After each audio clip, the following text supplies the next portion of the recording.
মুন্সিগঞ্জের গজারিয়ায় পাওনা টাকা নিয়ে বিরোধের জেরে হালিমা আক্তার নামে এক তরুণীকে সংঘবদ্ধ ধর্ষণের পর হত্যার ঘটনার রহস্য উন্মোচন করেছে পিবিআই মুন্সিগঞ্জ।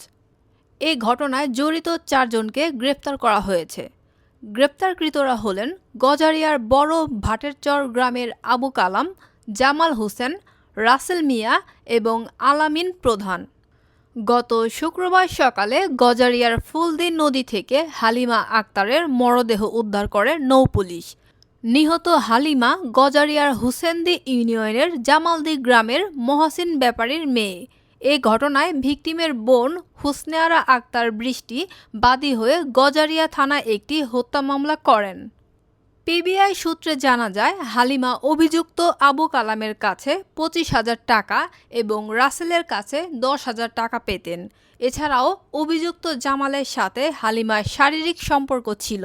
এই বিষয়টি ফাঁস হওয়ার আশঙ্কায় হালিমাকে হত্যা করা হয়।